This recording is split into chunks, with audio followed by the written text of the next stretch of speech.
don't know if you can see it, but just across the road is a hawk. He's hunting rabbits.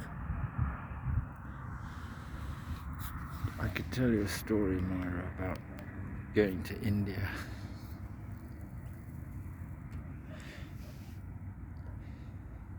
I did 2 trips to India. One was in 1989, and I went up to the north, to Ladakh, to see my girlfriend, Catherine. She was doing an architecture project with Helena Norberg Hodge in this place called Ladakh, which is like the people there are Buddhist, and they practice a kind of Buddhism that's related to Tibetan Buddhism, and they kind of look Tibetan, so I guess that there's a kind of genealogical connection with Tibet. And that region of India is inside the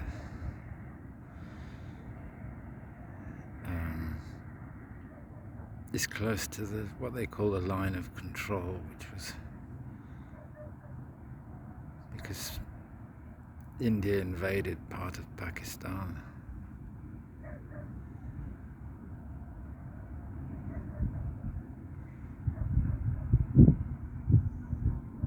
And so they maintain that border as it's a sort of Cold War thing. That was when I met Bronwyn Manby.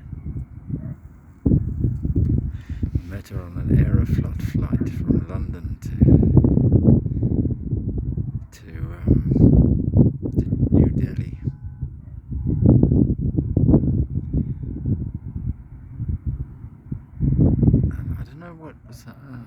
What I used to do on flights was I didn't like sitting in the fog of smoke, but I also liked smoking cigarettes. So I used to get a non-smoking ticket and then go up to the smoking section to have a cigarette every now and then.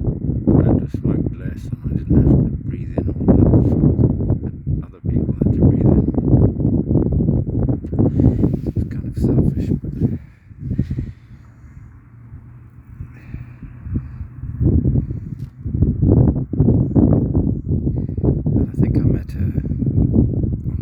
trips up to smoke a cigarette.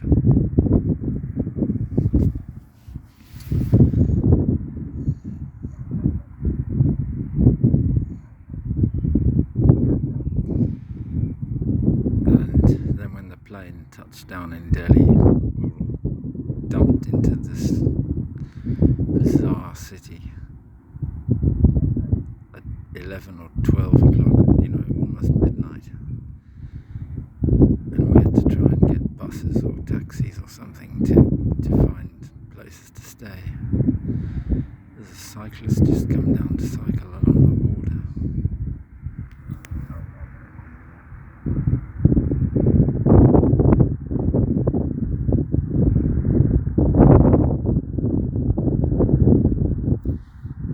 Hello.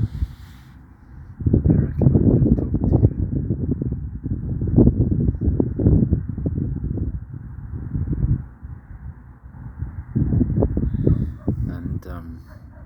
I was sort of wandering around, I think waiting outside for a bus, because the airport's quite a long way away from Parganj, which is the place where all the cheap travellers' hostels are in New Delhi. And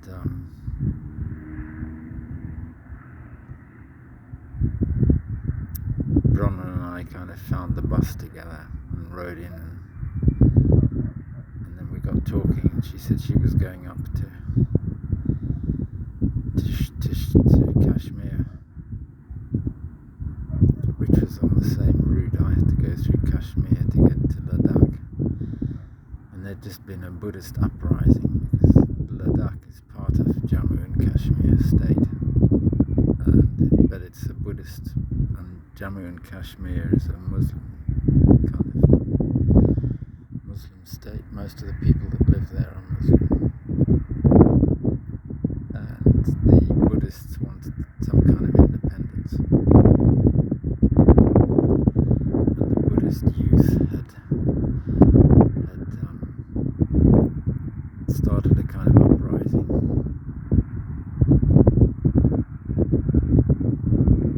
This is going to probably be pretty difficult to hear because of wind noise, but the army had called a curfew, and Leh was under curfew. Leh is kind of the capital of Ladakh, and that's where Catherine was, and that's where Helena Norberg Hodges' LEDEG project was. It stands for Ladakh Ecological Development Group. And Catherine was studying architecture at Oxford Polytechnic. She used to study architecture at Cambridge, but for some reason she packed it in and went to Oxford Poly instead.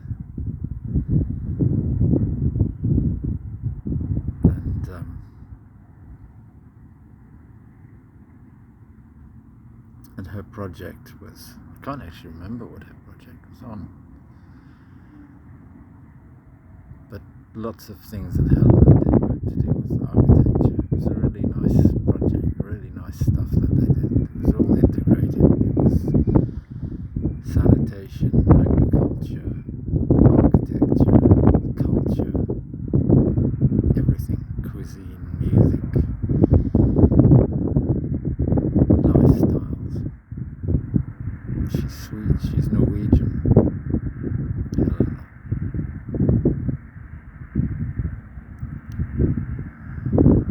She's lovely.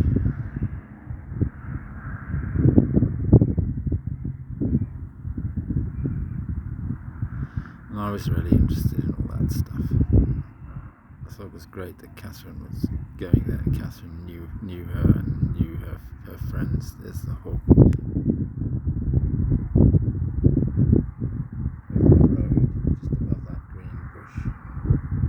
Circle over the other green bush on the left. Now coming over the road. Now and he's in the over the clearing there. And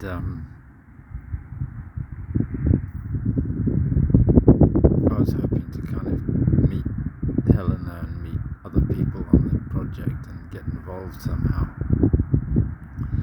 But because of this this uprising and this curfew and everything, Helena and the senior management, everybody had gone. They'd all left Leh and they'd gone to, I don't know, somewhere in Uttar Pradesh or somewhere. But Catherine had stayed on and was sort of just at a bit of a loose end in Leh. We weren't supposed to go to Leh, they'd closed it off. So Bronwyn and I travelled together through the border at Amritsar, which in the Punjab. We travelled on the train to Amritsar and then crossed the border. No. You don't cross the border. You travel, I don't know, it's some bit we did on the train, and then we got a bus up to Srinagar.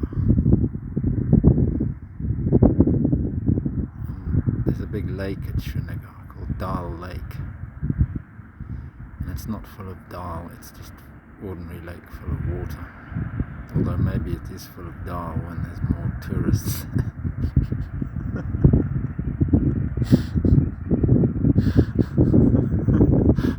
But there weren't any tourists there. There were just a lot of touts that were all very seriously underemployed, and so the amount of sort of tout pressure on tourists was horrendous, and I was in a foul temper because of it. We were constantly being molested by crowds of people trying to sell us shit that we didn't want.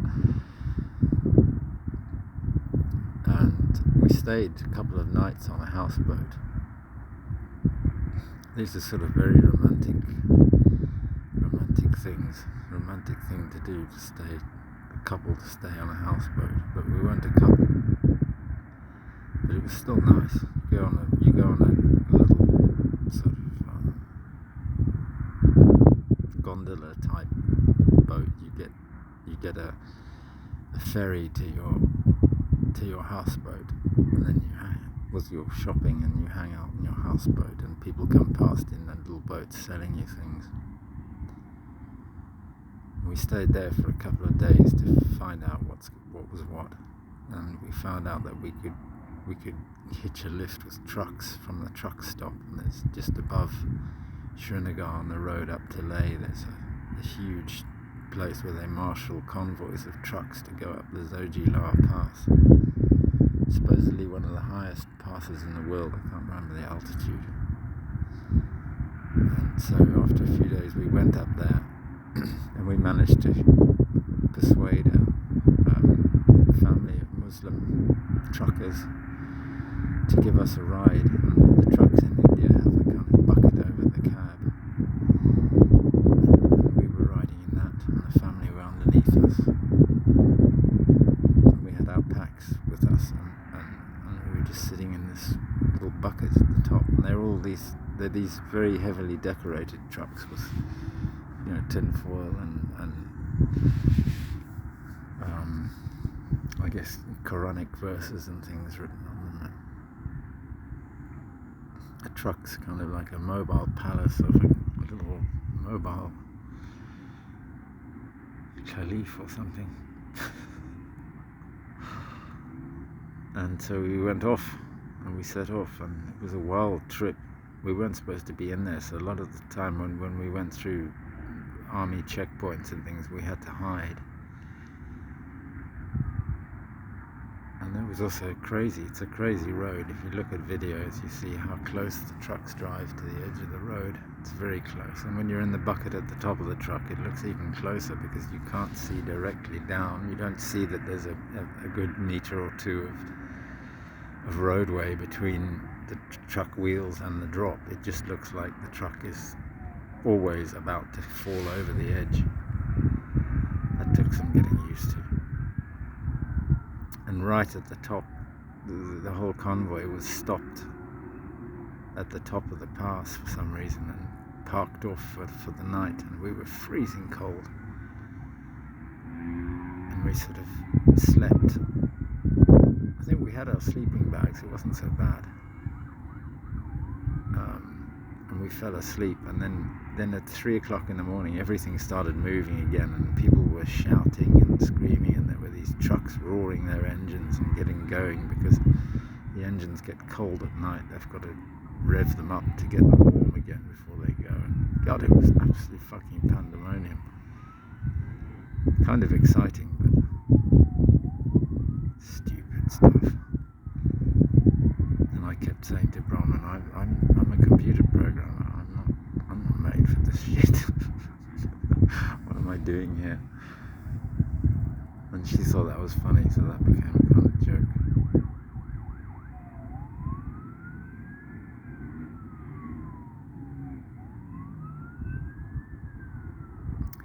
We stopped at a place called Kargil, which was renowned in the guidebooks for being kind of bedbug city. They said if you go through Kargil and you stay overnight, you are going to get bed bugs. I was a bit worried about that. But we didn't get bed bugs in Kargil. It wasn't so bad. We stayed it was quite a decent-ish place.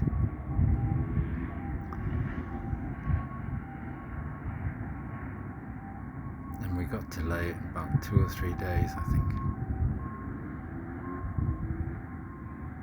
And then Bronwyn and I kind of split up, and I went to stay with Catherine at the guest house.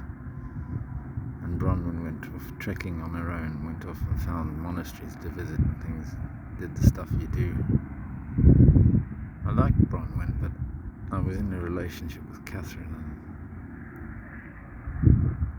and I don't know what I could do. I didn't want to really try and get the two of them to go, the three of us to go together. I thought that might kind of get complicated. So poor Bronwyn was off on her own. And she went back to Srinagar and did more trekking in Kashmir. It's much more forested in Kashmir. Ladakh is a desert, it's a high altitude desert. There's the Indus River, the valley of the Indus River. but there are very few trees. It's desert. The only places where there are trees are where people have cultivated the land, where there's settlements, and they've cultivated it. And there's like these splashes of green that come out of the valleys, and that's where there's a village. 2 butterflies. You won't be able to see them.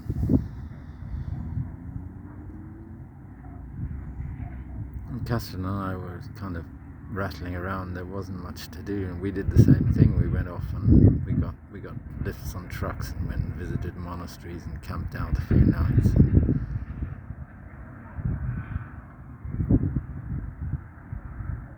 And then we went back together to Delhi.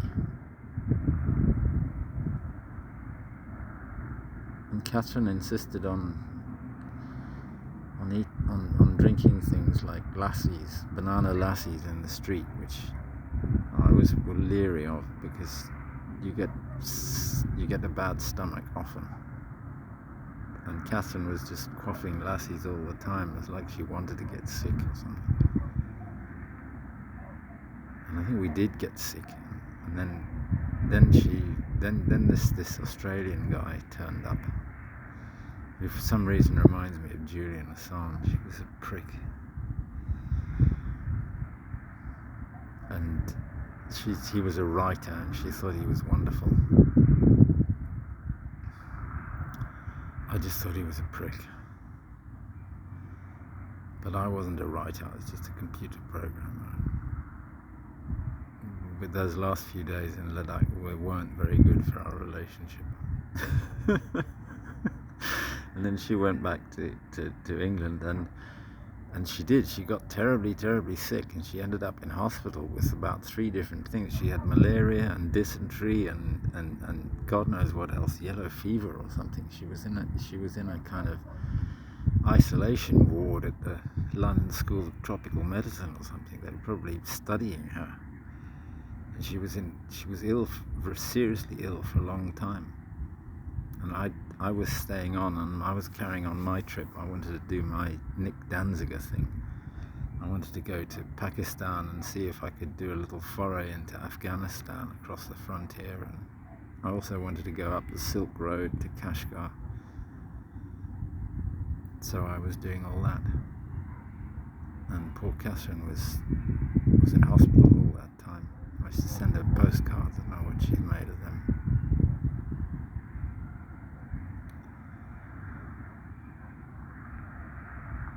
And so I told you a bit about that story, and I ended up going back and I met Sarah Murray, and she told me I could go to Hong Kong. So she said that the Hong Kong Chinese only start new projects after the New Year, so if you want to get a job in Hong Kong, it's best to wait till Chinese New Year and not arrive before Chinese New Year, because you won't get a job, nothing will be happening, and you'll just have to wait, and Hong Kong's expensive. So I thought, well, better wait in Islamabad, because that place to stay was only 9 pence a night if you slept outside, and you wouldn't want to sleep inside those little tourist huts in that tourist camp anyway. So I stayed in Islamabad for like a month or so, or more than a month, and then went to Hong Kong. I stayed in Hong Kong for 6 months and left in, I think, May. I had this idea that I'd get home for my mother's birthday on the 17th of June, because Hong Kong wasn't working out. I didn't like it. I wasn't able to earn enough money to live comfortably. You really need, I figured you needed air conditioning to live comfortably in Hong Kong, because the humidity and the changes in humidity and temperature were just too much otherwise. I lived in an unair conditioned flat for a while on Lama Island. Lama Island, right at the top. It was about half an hour's climb from the dock up to the flat. It was a new flat they were building up at the top, and I was supposed to be sharing it with a few other people. some nice people. I really quite like them. But we rented this flat. We were going to share the rent and everything, and in the end, I just thought, no, it's too much. The job, it was mainly the job that I had was awful. It was this computer company that was this Glaswegian guy that was trying to hack software and stuff. And it was really dodgy. There was something sick about it, and I had to leave that. And I thought, well, I'm just going to cut my losses. I'm going to leave before my period of notice.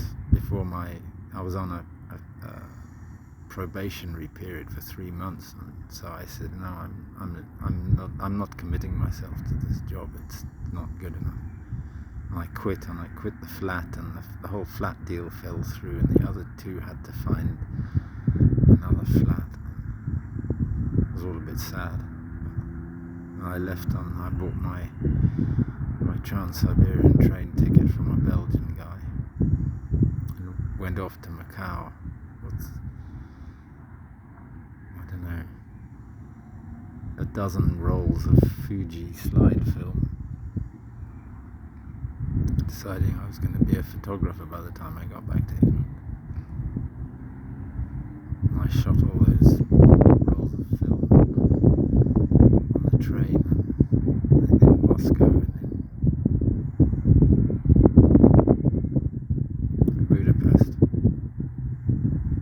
and arrived back in England bankrupt on the 15th or 14th of June.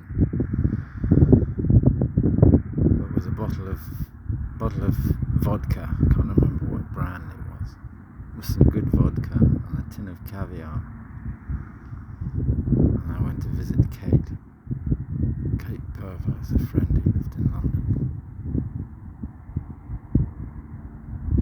And we had a really great evening, eating my black caviar and drinking vodka and watching a film on TV. That was lovely. And then I set off on the bus to Bath for my mother's birthday. But I was going to tell you about the other trip. The next trip I made was with Mike Norman, who's a civil engineer who worked for a company called McDonald, who do these contracts, civil engineering contracts for big water projects. I told Mike again, I wanted to canoe the Zambezi. That was in 2002.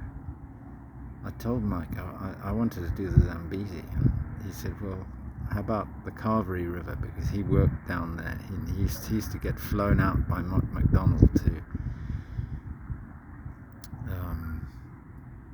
oh god, I've forgotten the name of the city. It's kind of the tech capital of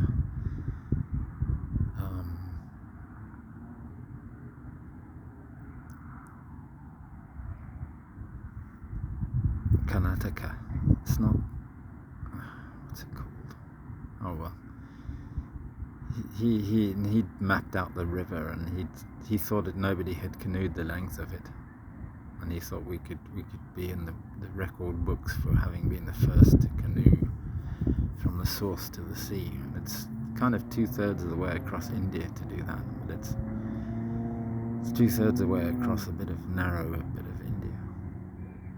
So I joined in with that, with Mike, and we went off on January, and it was the January that there was almost a nuclear war between. It was after 9/11. I think it was 2001. It was January 2002, and there was almost a nuclear war between. There was a kind of nuclear standoff. Pakistan tested a missile or something, and all this shit was going on, as well as the post 9/11 stuff and the possible invasion of Iraq, and all this stuff was on. But Mike and I went off with his fiberglass canoe, got on a plane at London, and they took this canoe very happily and stuffed it into the hold of a 747, and we flew off to Delhi.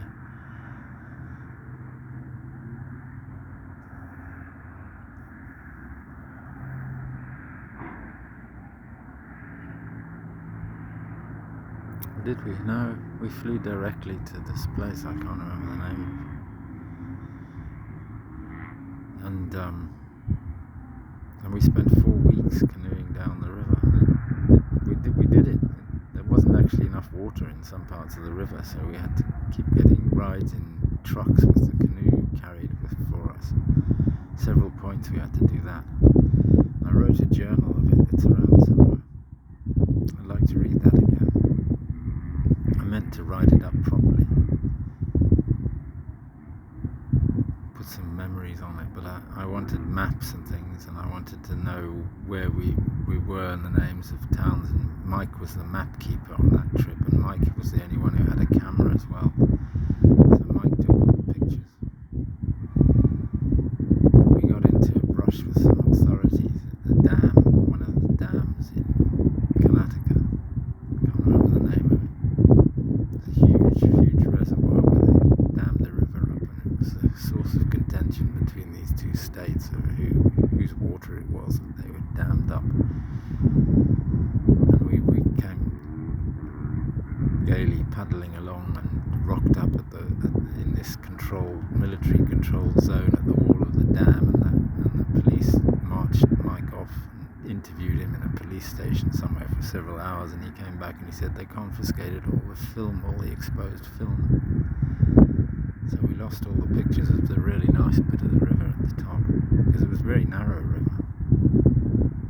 It's full of crocodiles and huge snakes and little snakes and beautiful birds and bats and all sorts of things we saw.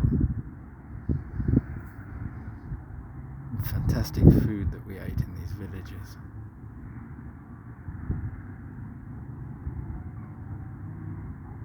We ended up like there was huge crowds around us at the villages that we stopped in.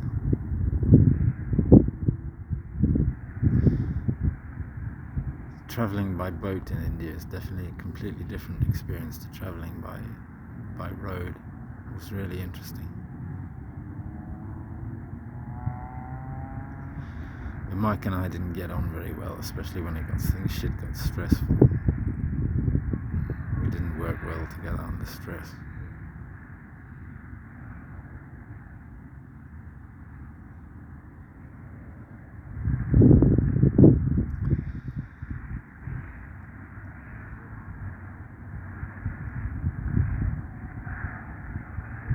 And we paddled all the way down and into the river delta. It started raining, and it rained for I think about a week of it. We were canoeing in the rain. Got used to it after a while, but it was difficult at night. Everything's wet. You haul out the boat, you try and tie up the boat and make a camp and try and light a stove, and the stove wasn't working because it's full of sand and shit, and you have to look after these MSR stoves, and the jet had got blocked up, and I don't think we had the right fuel, and we didn't have proper lighters. We were using cigarette lighters, we didn't have matches, and oh God, what a mess. And I was in charge of cooking. So I was the shopper and the cook. And a lot of the time I felt like his wife, and I felt pretty sorry for his wife actually.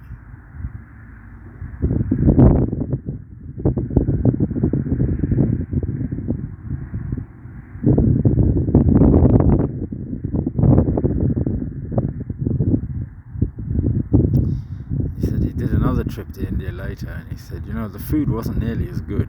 And I thought, yeah, I wonder why. So you didn't have your fucking wife with you.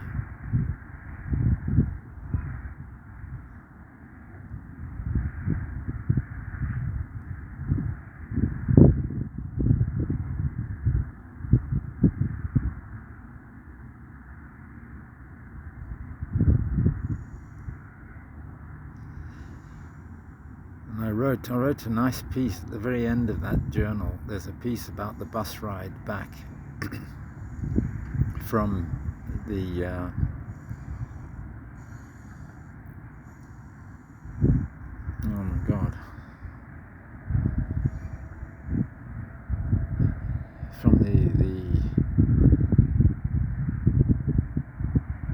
from the ocean, the ride back into wherever we got the plane from, Madras or somewhere.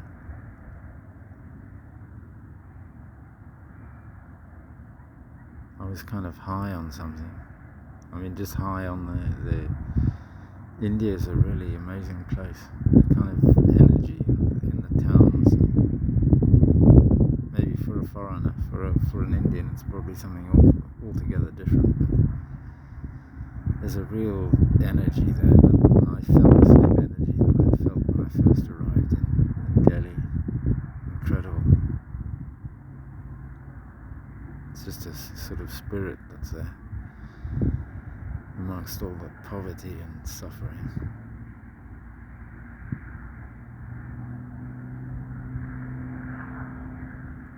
And I met this beautiful Belgian girl, and we spent the day together. God, she was lovely.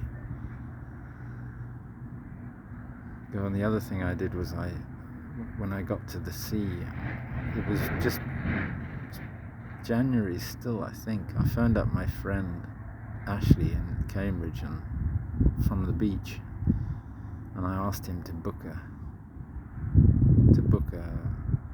table on Valentine's night at a restaurant in London, a really nice pizza place that I knew. And then I phoned my friend Sarah Hurd, who I'd met on a quantum mechanics summer school in Sussex, and I phoned her up and asked her out for Valentine's dinner. I phoned her from the beach. It was the only mobile phone call I really enjoyed making to anyone. And I thought, yeah, this mobile technology is good if you can do that. That's worth having.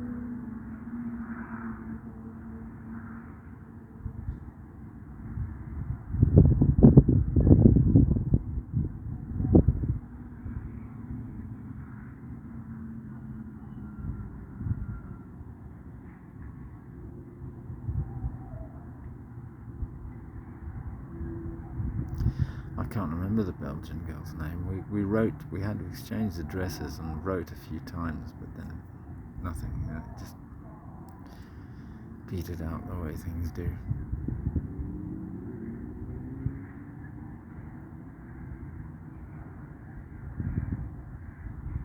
I feel better now, thank you. I don't know if it's this recording properly. Look.